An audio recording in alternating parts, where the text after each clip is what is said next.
प्रीति जोशी जी उत्तराखंड से। राधे राधे। राधे राधे महाराज जी, आपके चरणों में कोटि कोटि प्रणाम। महाराज जी, पिछली गलतियां जिनको अब सुधारा नहीं जा सकता, उनके बोझ से कैसे उभरा जाए? ऐसी कोई गलती नहीं जिसका सुधार ना हो, नहीं तो भगवत प्राप्ति कैसे होगी फिर? ऐसी कोई गलती नहीं जिसको हम नष्ट ना कर सकें। अगर ऐसा ना होता तो भगवत प्राप्ति हो ही नहीं सकती, फिर तो मनुष्य जीवन व्यर्थ चला जाएगा। नहीं, पहली बात तो दिमाग में बैठा लीजिए कि ऐसी कोई गलती नहीं जिसको हम नष्ट ना कर सकें। उसको नष्ट करने के लिए उस कोटि का भजन चाहिए। खूब जितना हम भगवान का नाम जप करें, अंदर से इस बात से जलें कि मेरे से बहुत भयानक गलती हो गई। प्राय आजकल गृहस्थी में बड़ा ये ध्यान नहीं दिया जाता। जैसे कोई बच्चा है, किसी भी तरह से डॉक्टर ने कह दिया कि इसमें थोड़ी कमी है तो उसको नष्ट करवा देते हैं, या बच्ची है तो उसको नष्ट करवा देते हैं, या नहीं चाहिए गर्भ रह गया तो उसको नष्ट करा। कई ऐसे, तो इससे क्या होता है, बहुत बड़ा अपराध है। भ्रूण हत्या, गर्भ हत्या, कई ऐसे पाप हैं।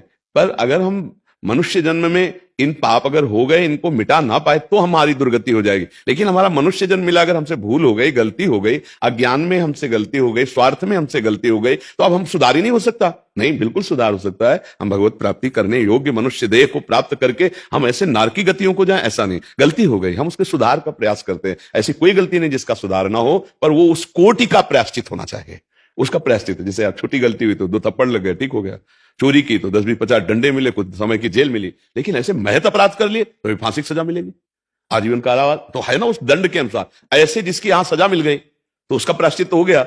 लेकिन कुछ ऐसे पाप है जो प्रायश्चित नहीं हुआ, और हमने वो पाप किए हैं और पूर्व में भी किए हैं, तो उनका प्रायश्चित करने के लिए ही मनुष्य शरीर मिला है। सबसे बड़ा प्रायश्चित है उठते बैठते चलते फिरते नाम जप शुरू कर दें। सबसे प्रार्थना है नाम संकीर्तनम यस्य सर्व पाप प्रणाशनम। नाम के बल से पाप मत करो, लेकिन जो पाप हो गए उनको भस्म करने की सामर्थ्य नाम में। जैसे जंगल का जंगल पूरा है और दावानल अग्नि लग जाए तो भस्म कर देगी, ऐसे ही पाप का जंगल भरा है, उसको नष्ट करने के लिए अग्नि के समान भगवान का नाम है। जैसे 2 लकड़ियों की रगड़न से अग्नि पैदा हो जाती है, चिंगारी, ऐसे जिह्वा से नाम राधा राधा राधा राधा राधा, इससे दिव्य ज्ञानाग्नि प्रकट होगी, सारे पापों को भस्म करके आपका मंगल कर देगी। पर वो निरंतर अभ्यास में लाओ, चलते फिरते उठते बैठते सेवा करते। कोई पैसा लगने की जरूरत नहीं। इसमें पैसा लगता है? हम कह रहे हैं अपवित्र पवित्रो असर्वावस्थांगतो पिवा यह स्मरेत पुंडरीकाक्षम सवाभ्यंतरा शुचि। अपवित्र हो या पवित्र कोई मतलब नहीं। राधा राधा राधा, श्याम श्याम श्याम श्याम। वो अंदर और बाहर दोनों जगह से पवित्र कर देगा नाम। अंदर के सारे पाप को नष्ट कर देगा, बाहर के विघ्नों को नष्ट कर देगा। और भजन होना चाहिए। पहली बात तो ये सोचे ही ना कि अब हमारे पापों का नाश हो ही नहीं सकता। नहीं हो सकता तो भगवत प्राप्ति कैसे होती? साधन धाम मोक्ष कर द्वारा, ये मनुष्य शरीर है, हम सब प्रारब्ध को भोग लेंगे, संचित को भस्म कर देंगे, नए कर्मों का सुधार करेंगे, भगवत प्राप्ति करेंगे। अरे माना कि हमारा इतना जीवन गलती में चला गया तो पूरा जीवन हमारा व्यर्थ चला जाएगा क्या? गलती हो गई, अब उसका सुधार करेंगे। मानव जीवन सुधार के लिए मिला है, क्यों, किसका प्रश्न है? हाँ, तो सुधार के पक्ष में रहिए। हमसे जो भूल हो गई, हमसे जो गलती हो गई, प्रभु हैं वो हमें क्षमा करेंगे। हम उतना साधन करते हैं, नाम जप करते हैं, धर्माचरण करते हैं, पुनरावृत्ति गलती की नहीं करते हैं, पक्का सुधार हो जाएगा। नहीं तो भगवत प्राप्ति फिर कैसे होती है? अगर मनुष्य जन्म भगवत प्राप्ति के लिए है और पापों का नाश ना हुआ तो फिर भगवत प्राप्ति कैसे होगी? तो उठते बैठते, इसीलिए सबसे प्रार्थना करते हैं, उठते बैठते चलते फिरते, माला से, काउंटर से, बिना माला, ऐसे जबान हम बोला राधा राधा राधा, वो गया हमारे सरकारी बैंक में, वो प्रभु के चरणों में गया। तुम गिनो या ना गिनो, वो गया।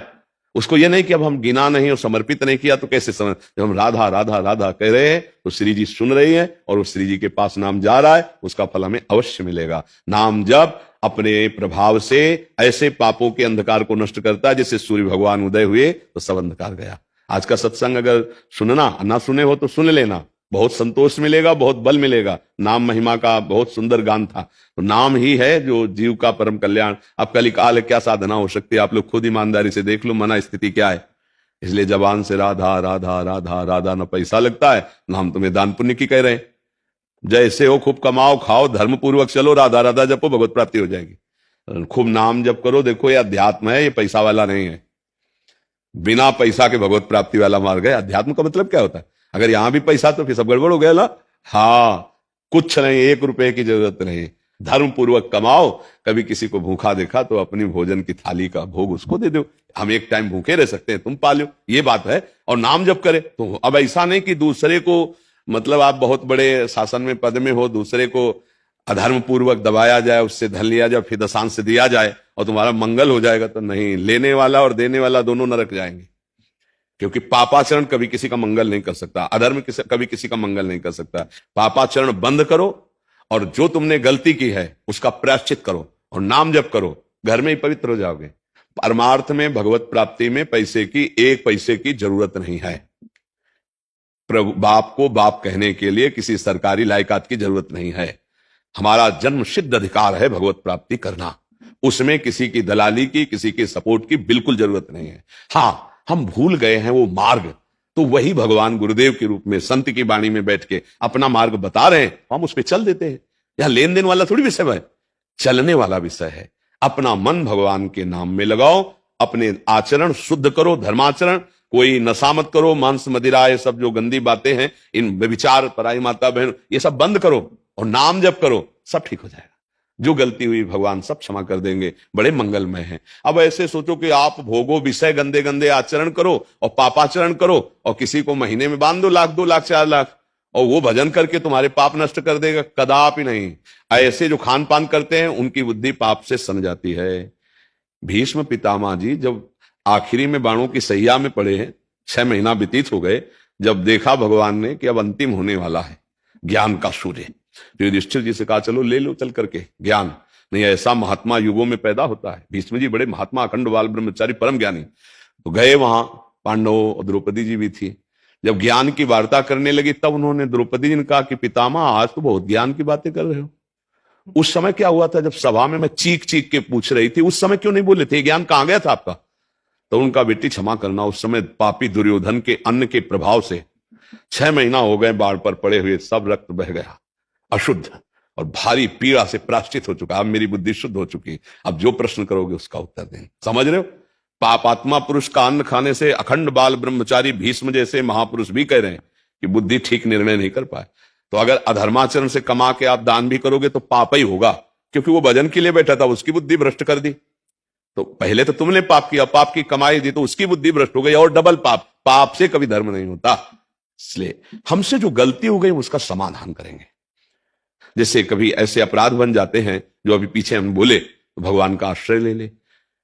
भागवत में साप्ताहिक की संस्कृत से जो मूल है उसके पाठ में बहुत बड़ी सामर्थ्य। धुंधकारी महापापी था, जे ही 7 दिन पूरी भागवत सुनी तो विमान आया, भगवान के स्वरूप को धारण करके वो गया विमान में। तो जैसे कोई महत पाप है, ऐसा लगता है उसको कैसे दूर करे, तो पूरी भागवत वो जो करवाई जाती है वो ना करवा के, मान लो अर्थ नहीं है तो एक किसी विद्वान को जो भागवत का ज्ञान रखता है संस्कृत से, 7 दिन वो पूरी भागवत का पाठ कर ले और अनुष्ठान जैसे होता है अनुष्ठान कर दे, तो निश्चित बड़े से बड़े महत पाप का नाश हो जाता है। पर भगवत प्राप्ति के लिए आपका स्मरण करना अत्यंत आवश्यक है। धुंधकारी को विमान आया और भागवत सुन रहे थे, विमान नहीं आया। तो गोकर्ण जी ने प्रश्न किया कि विमान एक क्यों आया, भागवत तो हजारों सुने। बोले भूखा प्यासा रहकर मनन किया, स्मरण किया, चिंतन किया, इसके सारे पाप नष्ट हो गए। ये लोग मनन नहीं किए, चिंतन नहीं किए। अब अगली बार अगर भागवत को मनन चिंतन करे तो इनको भी भगवत प्राप्ति हो जाएगी। तो भागवत सुनकर तो प्रधान अपराध जैसे गर्भ हत्या, भ्रूण हत्या, कोई ऐसा पाप बना और उसका दंड नहीं मिला तो वो नष्ट हो जाए, और नाम जप करके अनंत जन्मों के पापों का नाश करके हमें भगवत प्राप्ति करनी। मनुष्य जीवन इसलिए मिला है भाई, सही माने में अगर आपने भजन नहीं किया तो मानो मनुष्य जीवन जैसे परम लाभ को आपने नष्ट कर दिया। जब यहां से जाओगे तो आपके हाथ में न पद रहेगा, न ये हाथ रहेंगे, न शरीर रहेगा, न बैंक बैलेंस रहेगा, न कोई मित्र रहेगा। आपको अकेले यहां से जाना होगा और आपने जो कर्म किए हैं वो ले जाना होगा, शुभ या अशुभ कर्म। तो हमें लगता है गठरी को आगे यहीं लगा दो, बोझा काहे को ले जा। शुभ अशुभ दोनों को भस्म करने की ताकत भगवान का आश्रय लेकर नाम जपने से है। शुभ अशुभ दुर्ग विध्वंस बल तब जयत जयत जग उच्चरे, राधा राधा राधा राधा। हर क्षण नाम जप करो, अच्छे आचरण करो और भगवान से प्रार्थना करो, तो बड़े से बड़े पाप को स्वामी नष्ट कर देते हैं। हमने कई बार बताया, संशय मत करना भगवान के विधान में, बहुत कृपाल। जैसे मुकदमा तुम हार गए, तुम्हें फांसी की सजा पक्की, अब एक ही उपाय है, राष्ट्रपति क्षमा याचना स्वीकार कर ले, नहीं बच जाओगे ना। ऐसे अखिल ब्रह्मांडों के स्वामी भगवान वो कह रहे हैं, सर्वधर्मान परित्यज्य मामेकम शरणम व्रज, तो अहम त्वाम सर्व पापेभ्यो मोक्षयिष्यामि मा शुचा। मैं तुम्हें सब पापों से मुक्त, आ जाओ मेरी शरण में, काहे को डरो। जो गलती हो गई भगवान की शरण में होकर नाम जप करो। कह रहे हैं हम तो हम सर्व पापेभ्यो मोक्षयिष्यामि मा शुचा। तो ऐसे चलो जी।